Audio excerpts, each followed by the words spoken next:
Hi, a very good evening to everybody, and welcome to another episode of The Different News. Today, I have a visionary dental practitioner and a dental practice management coach with me. Welcome, Dr. David, to my podcast, and thank you so much for accepting my invitation and coming on my show. It's an honor to host you. Dr. Gargi, thanks for inviting me. It's a pleasure to be here with you today.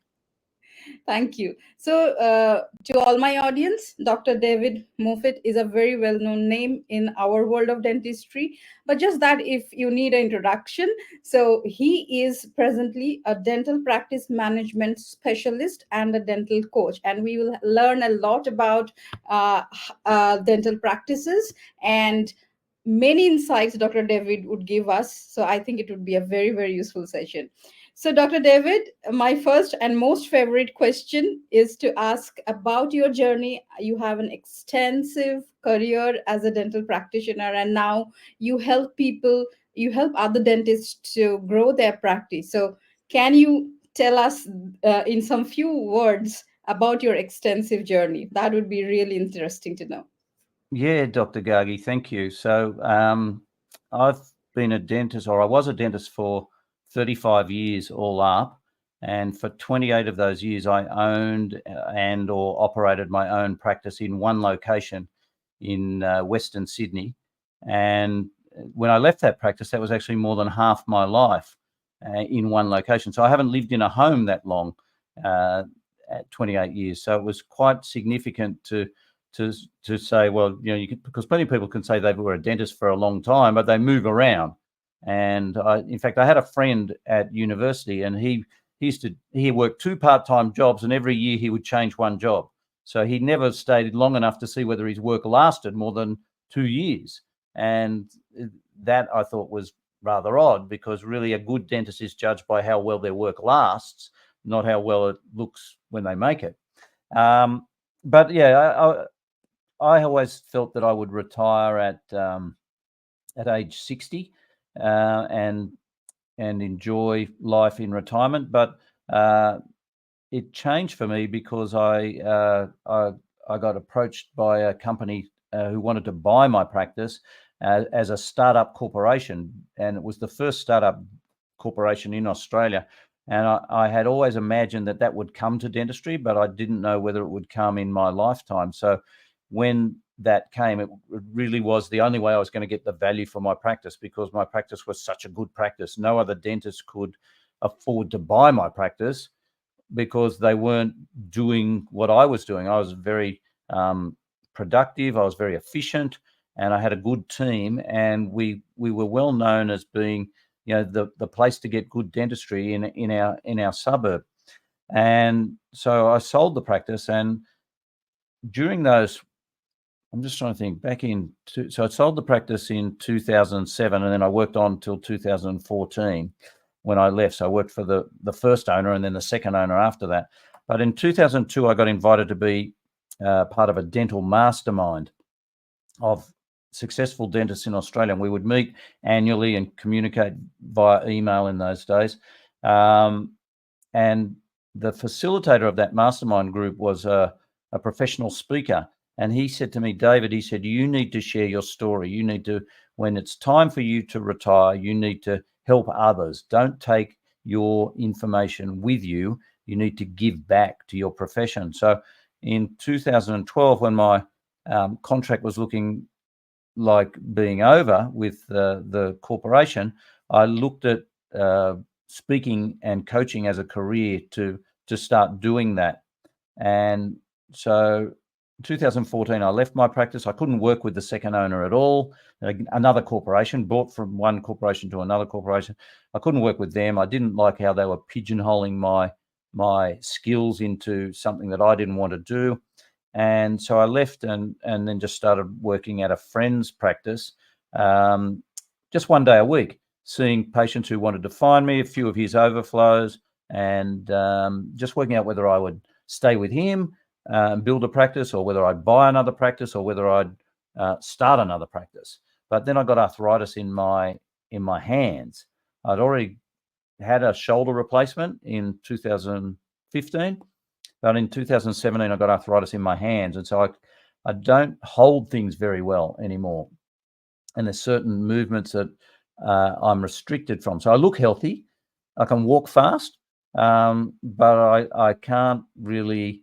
I don't like people shaking my hand because they crush it. I can't protect my hand from being hurt, and so when that happened, it was logical that I really did need to do the coaching full time as something to keep me busy and in giving back. And so that's what I do. I help dentists who have good practices become great practices. I like working with those people because they are motivated. It's hard to help dentists with struggling practices undo their bad habits. They're the ones that, unless they are willing, they've always got a reason as to why they're not going so well. And so that's how I ended up in the coaching field. So, as you know, Dr. Gargi, I write blog articles twice a week, and I've done that since January 2014. So we're into our 11th, nearly finish our 11th year. So that's 1,100 articles written. I publish those on LinkedIn. I don't think I'm as prolific as you on LinkedIn. I'm a very late to the podcasting sphere, but I like the opportunity of giving back. And so, in terms of once I retired clinically, we moved just outside of Sydney. We live 2 hours out of Sydney now on a farm, and I work from home as a coach or consultant with dental practices. So that's a short version. I know it's a very big, so much of time that you have spent, and telling it in such few minutes is difficult. But thank you so much for sharing your story. It's inspiring. And 1,100 articles. Oh my God. And I think one thing I should mention, because I follow you everywhere, almost I follow you on all the platforms, your Facebook lives. And I think particularly this year, you promised to put one photo every day, and actually seeing your post is most like we don't need to look into the calendar. We know, okay, so one day passing by, and that is your consistency is just like it's awe-striking, at least for me, because sometimes I also fall off from my level of consistency that I always aspire to maintain when it comes to writing or giving out any information. But hats off to you, your Facebook lives every day. And how do you do it, Dr. David? I mean, how can you be so hard consistent? I mean, that's something which I would like to really take that skill or learn that skill from you. Well, let's chunk it down into what they are. So the blog post is every Tuesday and every Friday, and Tuesday is customer service, and Friday is business in dentistry. So customer service in dentistry and business in dentistry. And so I'll write those articles, and then I'll send them off to one of my assistants, who then puts it onto my WordPress site, and then I do the posting on my social media for that on those mornings that they're out, and that's consistent. And then on Tuesday and Fridays, that's my Facebook Live about my blog. That's easily covered. Sunday and Monday. Sunday is the end of the week. Monday is the start of the next week. So it's pretty well the same content both days. That then just leaves me Wednesday, which is the middle of the week. So it's the same lesson every Wednesday. Don't have a rest because you've got to halfway. Keep going. Thursday is a thought. That's got to be original. And then Saturday is about sport.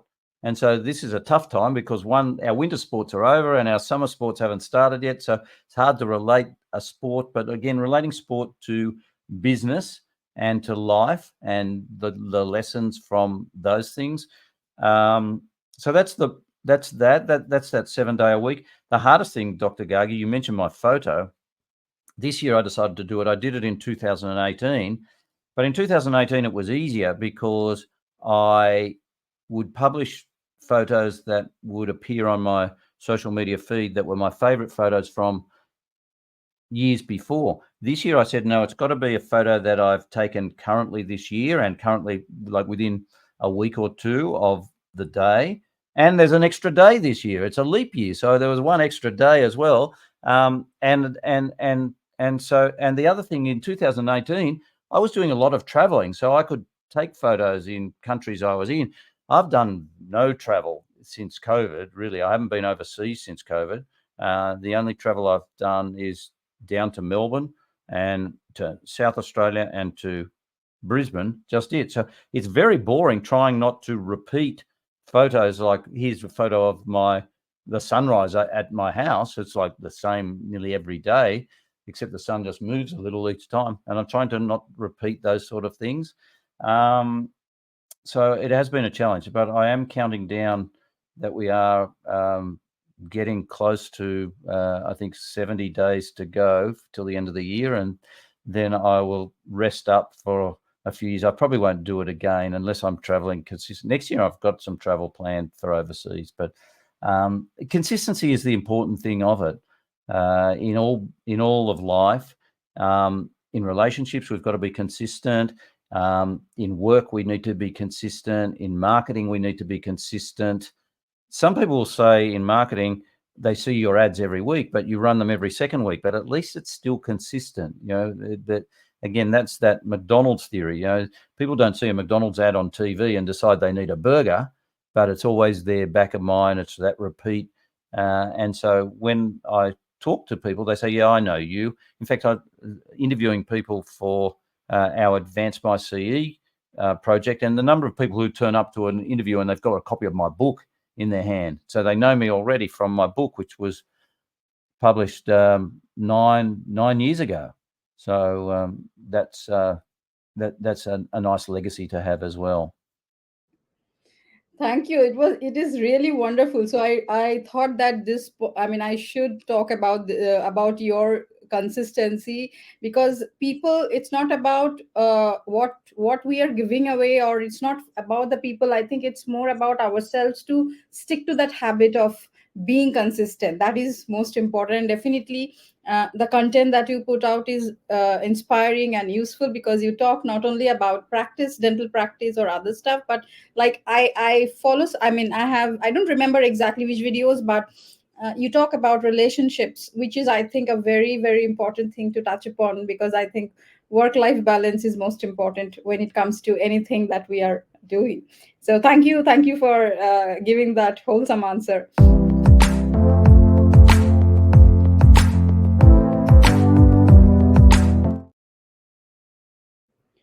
Uh, Dr. David, as such an experienced practitioner, and you have been in the industry for a very long time now, and I am sure that you have seen how dental practices, the changes, how dental practices has evolved. So, particularly in context of post-COVID or during COVID, we have seen lots and lots of practices shutting down, even like people kind of say that now dentistry is becoming difficult or saturated. This is something, at least we hear quite a lot. So what is your opinion in this aspect? Is it really becoming challenging, and like what are those key points that you have noted that dental practices has evolved through, or the changes that you have noted, which would be, useful if you just highlight and help us understand those things. Yeah, it's interesting, Dr. Gargi, because I was talking to a guest on my podcast about the future of private practice or of dental practice in the United States, and he was saying that more than half, or about half, of the dental practices now in the United States are DSOs, dental service organizations, corporates, and so that's becoming a big chunk of the dental population, which wasn't around when I graduated and wasn't around for, when was it, for 25 years before, they started coming into Australia in the late 2000s. But they will only reach a certain point. The thing about dentistry is that ultimately a dental practice is a local business serving local people and employing local people in it. And it is still a cottage industry. It is still, as somebody once said, the last bastion of free enterprise. And there will always be people who will understand that dentistry is about health, and that as a patient. And so they will go to the dentist because they want to be healthy, and they are happy to pay for the treatment they need, and they enjoy the company and the customer service that they get in that practice, and they're happy to pay for that as well. And so if we look at any business in any community, let's talk about hairdressers, lawnmowers, pool cleaners, nail ladies, all these sort of things, people will go to them because of the experience, not so much that, when I say people will go, there would be 20 to 25% of the population will choose their nail lady because they love talking to that person, and they choose their hairdresser because of the experience they have. Now, it might not be the same person who goes to one person might choose a nail lady on price, but they would never swap their hairdresser. And they may choose their dentist, but they would have anybody come and mow their lawn. But once somebody likes you, they don't compare, and you give them good service, they don't really go, I wonder what that person over there charges, unless you let them down. So in private practice in dentistry, as long as you have given people a reason to come back, which is a personal reason, they're happy to pay a little bit more if they feel they're getting good value, and they won't go looking for a price comparison. And so I learned this lesson when the first health insurance companies came to my part of Sydney. We were dentists as a big part of Sydney. We were fearful that we were going to lose all our patients to the health insurance companies. People were going to go because it was being part of their service from the health insurance company, which is what some of the DSOs are doing. But what we found is that it actually did take some patients, but it took the patients who were price conscious, who were the unsatisfied customers, and so it left us more time to attract the ones who really wanted the care that we gave. And so it actually, by default, allowed me to develop a model based on service and excellence rather than and customer service excellence, not dental excellence, because nobody knows what really is, whether you've got a 50 micron margins or 10 micron margins, nobody knows. But it allowed us to build relationships and long-term relationships with our patients and grow a very successful practice. So that will always happen. And so, signing up for a DSO relationship where you're discounting 40% or you're handing 40% of your fee back to the health insurance company, that's a big discount. That's a big penalty out of your profit. And you're not making it up in volume because your volume is break even. So why would you do that? You wouldn't do that to any other form of marketing. And they say, oh, well, I get the patients from the insurance company. Well, they don't really. But if any dentist who has survived as a fee for service only, where the relationship is between the person getting the service and the person giving the service, and nobody in between, be it a government, be it a health fund, be it a corporation, then that relationship is pure between the person getting it and the person giving it. And that's a really nice way to practice dentistry. Consider it 20 to 25% of the population are happy to choose their dentist that way. The other thing about people who sign up with the health insurance companies down here that are providing free dentistry is that every year they are losing members, so that market is actually shrinking. So there's more people out there with no insurance who need a dentist than those with insurance who want subsidized dentistry. So Right. they just focus on what you want and stick, like you said, relationships. It's stick to your values. And if you stick to your values and not jump around. Margaret Thatcher, the English Prime Minister, said, if you try to please everybody, you will achieve nothing.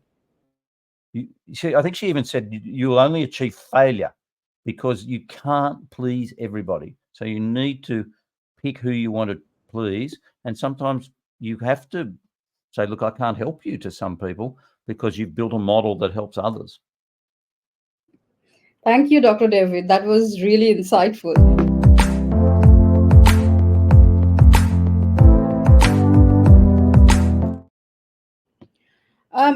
Another thing when it comes to clinical dentistry, like I'm talking more about a private practice, not a corporate setup, because that is a choice by default. When I mean, for any part of the world, maybe the systems might be different, but when it comes to aspiration, when we study dentistry, it's always like, we really want to open our own practice. That is the first normal thought that comes.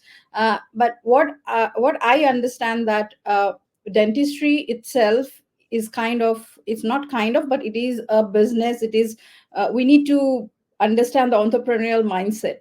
So what do you think, how to balance the clinical part of the work along with a very good business model that needs to be created? Because personally, which I have seen here around, that we are not actually taught in our dental school any of these things, that marketing, or how what would be our customer acquisition model, or how exactly we handle finances. So what do you think about this, Dr. David? Well, I haven't found a dental school yet that educates dental students in how to run a business, in accounting, in HR, in employment, all those things, let alone marketing. But it is a business, because if it's losing money, then it's going to go out of business, and then there's going to be people who wanted to do business who are unhappy that that business is closed. So it is our duty to run a profitable business so that we're there for our clients who want to come and see us. It's not our duty to run a business at break evens, a not-for-profit business, because that's a miserable way to live. To think that you work your whole life and at the end of your life you've got nothing to show for it. It's far nicer, and I say it in my daily videos, that it's far more fun working in a profitable business than one that's struggling. So that's our duty to ourselves. But we've got to know our numbers and our ratios. How many new patients do we need? How many can we take? What's our acquisition rate in terms of calls to our practice, and how many get booked in, and what's the value of a new patient? Not just the value of their first treatment plan, but over 2 years. Some people will take 2 years to get a treatment plan complete. Others, it's just a check up and clean, check up and clean, check up and clean. But we want to know that if we've got an average for a month, if we're seeing 30 new patients a month, we know what the average patient spends, whether they get Invisalign or they just have an extraction and we never see them again. We know that rough average, and then we can say, all right, well, that's 30 patients is going to generate this much money. I always say one new patient per dentist per day is what a practice needs to maintain itself, because people die, people move away, and also people finish their treatment and just go into hygiene maintenance as well. And so one a day is good, but you don't need two a day. Two a day is really hard to manage, because all of a sudden you can't get to them. So between 1 and 1.5 is all you need, and focus on that. But knowing your profit and loss, and knowing how much and also separating. Some dentists too don't separate. As owners, they need to pay themselves as if they're an associate in their practice, and so that they're leaving 60% in their practice to run the bills of the practice. So not to say, oh, we've made some money, I'm going to go and buy a new car, and they've taken that out of the practice, and not to say also, I'm going to buy a new CEREC machine and take that out of their own money, and so their children don't go to a good school because they've taken personal money and put it back into the business. So it's knowing that balance. The other thing is that if you pay yourself as an associate, then you know that the business can survive without you if all of a sudden you are ill, or you take a vacation and you replace yourself with somebody else to come in and do your role. And that's what, when you sell your practice, they're going to look at is, can we operate this as a business that's profitable without the key person? Or is it totally, because when it's a key person only, it's really just a very expensive job. Take the key person out, business falls apart. That's not a business. That's just a very highly paid job. And that's not really what a sellable asset as well. Thank you for those insightful points that you made, because I think these are very important things that we really need to learn and understand when we are trying to open our practice. Or, like rightly as you said, I love that statement you made, that it's just like, if we are, it's not a key, if I'm putting out the key person, then if the business falls, then that's like more like a high paid job. Yeah, that's really true. And I think one more thing which is running in my mind, like regarding marketing, because I think for every any business, whether it is a small grocery shop or it is a big big brand, everybody needs marketing. Now, with the changing dynamics of the world of marketing, and digital marketing coming in so sharp, what do you think, like, which is a better version, or it should be a combination of marketing dental businesses, including the traditional way of marketing, or it should be digital marketing only, or it should be combination? So how do you see this aspect? Well, I think you need a mixture of marketing, because if you rely totally on one form of marketing or one form of business and that changes, then you could be out of business. For example, down here in Australia, there was we had two airlines. Many years ago, we had um, Qantas and we had Ansett, and then Ansett went belly up. Now, the company that had the catering for the food on Ansett flights, he only had one customer, and that was Ansett. So when Ansett went broke, he's out of business. And so you need to be doing a mixture of digital marketing, some word of mouth. You've got to rely on Google reviews is very important.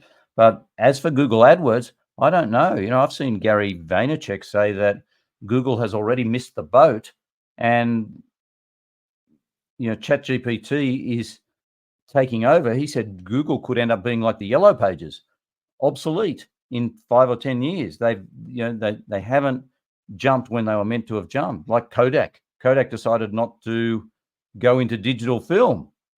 Exactly. Yeah, so we can't put our eggs all in one basket. And back to dental practice. So we've got practices down here that totally rely on working with the health insurance companies to provide them with patients.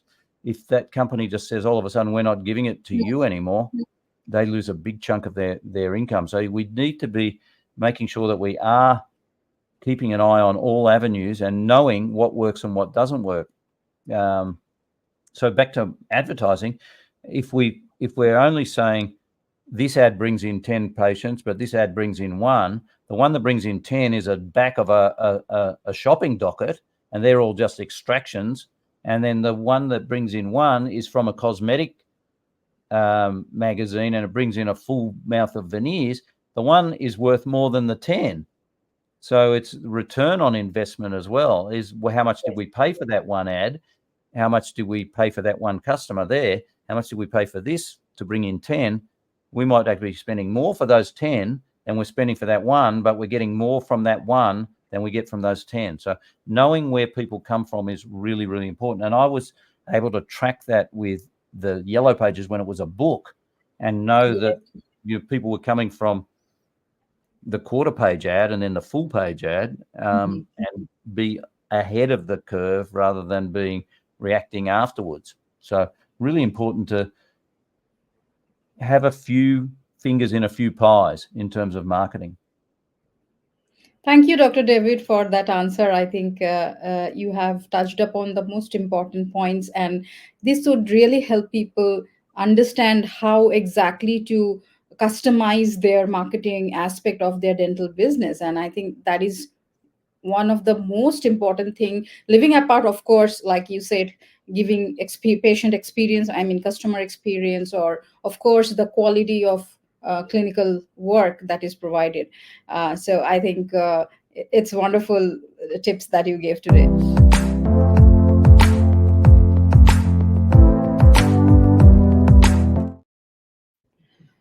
So now I will ask you something else, a little away, not exactly away from dentistry, but yes.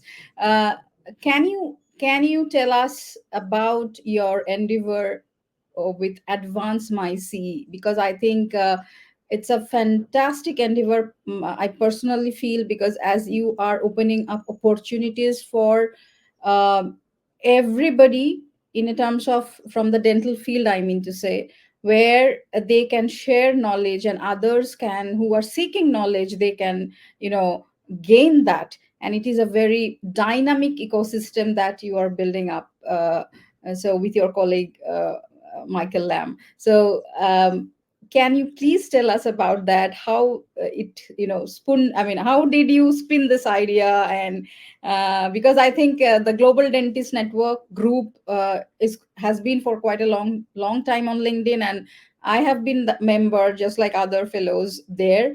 But this post, when it came, I think it's a couple of years back, if I'm not wrong, about Advance My C and opportunities to people who are interested in teaching or giving their skills. So I think it's really amazing. So it would be very nice to hear directly those things from you. So the concept came about because I was sharing my blog articles on LinkedIn and in LinkedIn groups, and somehow or other I started talking to Michael about his global dentist network and what was I trying to achieve with my blog and what was he trying to achieve with the global dentist network. So he was trying to build a community of dentists in LinkedIn with no marketers, no advertisers. It was just for dentists. And I said, well, they're the people I'm trying to help, to help them help dentists to get from graduation to retirement in the straightest line, without the distractions, without the speed humps, without the roadblocks and the mistakes that can often happen. And so we wanted to build a safe community where dentists could collaborate with each other, and also, when they needed, get education from trusted educators, and not a bombardment of educators, and also get products, both dental and non-dental, from trusted suppliers. So the suppliers benefit from having the relationship with the dentists, and they also benefit from having a relationship with the educators. The educators benefit from selling their courses to the members, the dentists, and also building key opinion leader roles with some of the suppliers. So it's a three-sided triangle where each side is a two-way street of benefit. And so we're not looking to create a comprehensive list of suppliers. Like if you go to Net 32, you will find that there are 1,400 different types of gloves. Like, how do you choose? We just say, these are the gloves we want. This is our printer that we recommend. And so we've sourced some handpieces that have interchangeable bearings. Because when I was a dentist, if the handpiece seized, you have to send the whole handpiece away. Now you can just have the bearing, just exchange it yourself, and much simpler. Less downtime. And in fact, I believe that one of the chairs that I had, if you oiled the handpiece, what happened is that the oil in the handpiece ran back down into the micromotor, the slow speed handpiece, and then seized the micromotor, flooded it and seized it. And so it was cheaper to not oil the handpiece and just let the handpiece burn out, because at least then you didn't lose the micromotor. They'd come and change the micromotor, but they'd take the control panel board off as well. And so and there was never anything wrong with that. It was just like, oh, we'll fix this, we'll fix that. So there's a little bit of deception in that, I'm sure. And so this is the sort of thing that we're trying to build in this community, is this trust and the relationship. So it's been a long road, because everybody, in starting it up, people say, the dentists go, well, who have you got as your educators? And the educators go, well, how many people have you got as members? And the suppliers say, well, how many members have you got? And so it's kind of like getting the momentum in three places at once. But we're doing that. We're working very hard on an event in Las Vegas in end of February, and also another event in Manchester in June, and trying to just bring some of our educators to a public forum, we're working very closely with an oral cancer test for saliva test in the US, and very keen to get that. But dentists don't make money from doing oral cancer screening, so they kind of say, oh, well, I won't do that, but they're actually killing patients by not testing them, because and they'll probably kill themselves. Sorry, they'll probably cause great distress to themselves if they ever get dragged into court and they say, well, doctor, you weren't doing oral cancer screening. There's no excuse for ignoring the fact that they should be doing that. So we're learning about some very interesting parts of dentistry, and ultimately our aim is to help dentists and help them help their patients.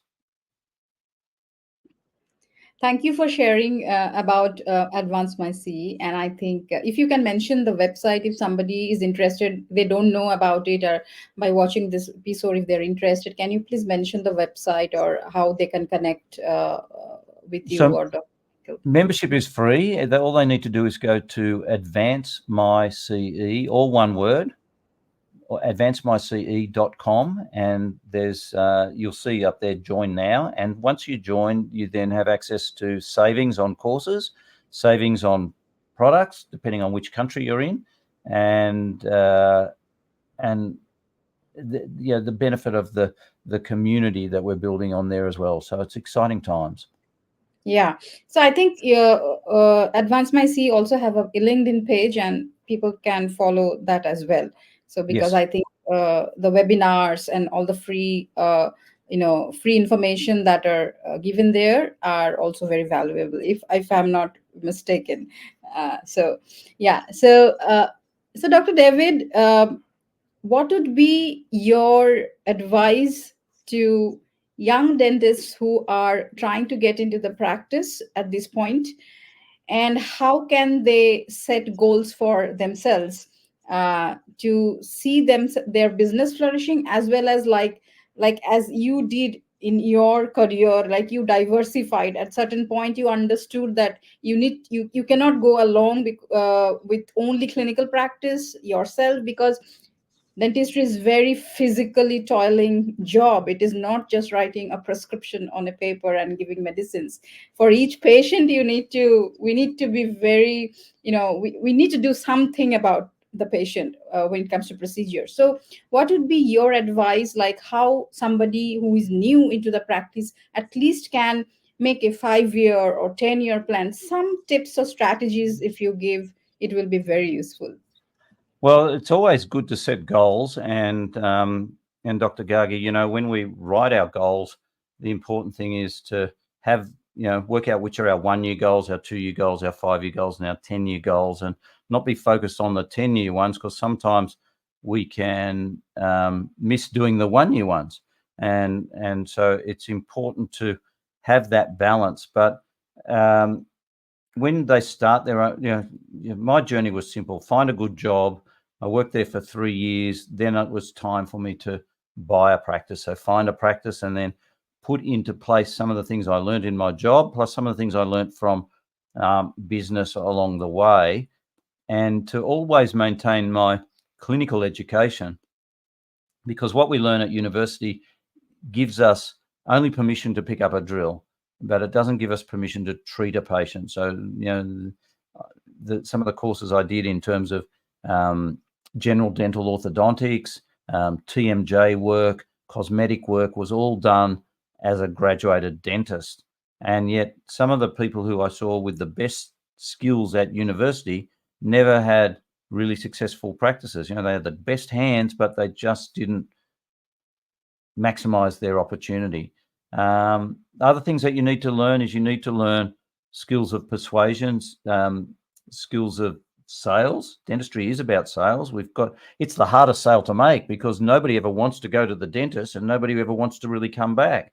And so if they believe that it's okay to leave things, they will leave them, even though it's not in their best interest. So we really do need to make sure that we help our patients get their treatment done in the shortest time frame possible, because every delay is longer than it's expected, and periodontal problems happen, caries hits pulps, pocketing, abrasion, abfraction, cracks. we've got to prevent these things from happening as well. So we've got to create urgency for dentists. So find a mentor.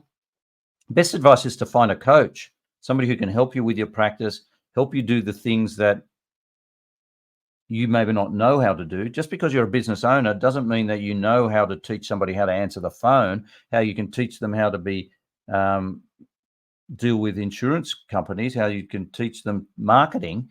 You can't. You're trained in dentistry, like a mechanic. You're trained to fix cars, not to answer phones. So it's important to make sure that we delegate those things as well. And some people say, "Oh, well, I'll work it out for myself," but the opportunity cost is not there either. By the time they've worked it out, they could have paid somebody, and then they could have done more dentistry or learnt more dental as well. So it's really important to get that equilibrium of what to do and what to delegate.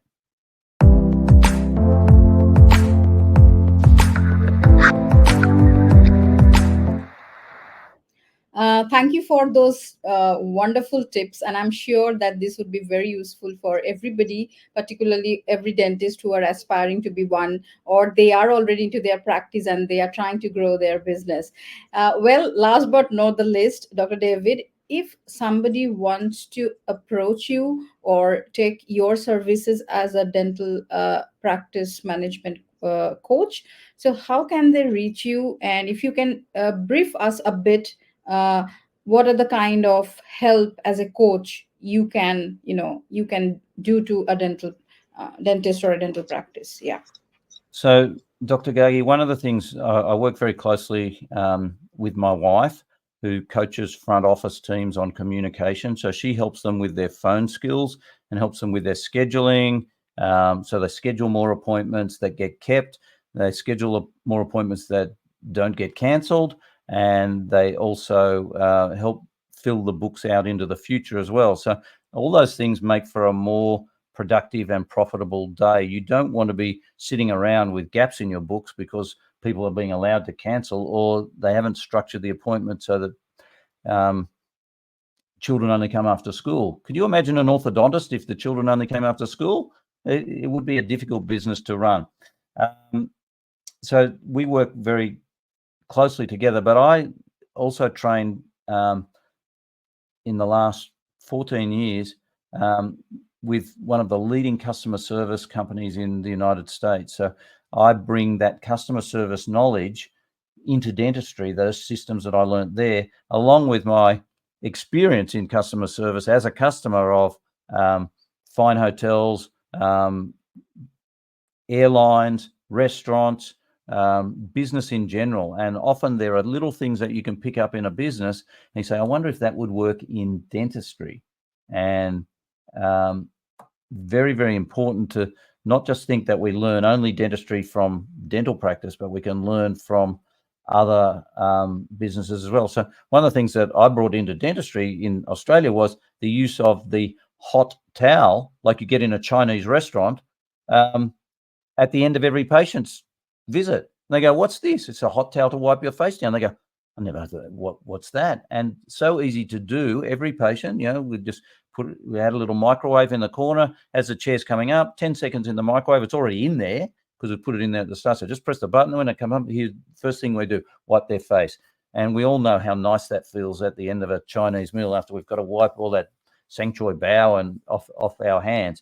So little things like that is really, really important. How can they get in contact with me is probably more important. So I'm on LinkedIn, I'm on Facebook. They can email me at my website, theultimatepatientexperience.com. But to make it easy, email me Daivd at the UPE, which stands for Ultimate Patient Experience. So 6 letters, theupe.com.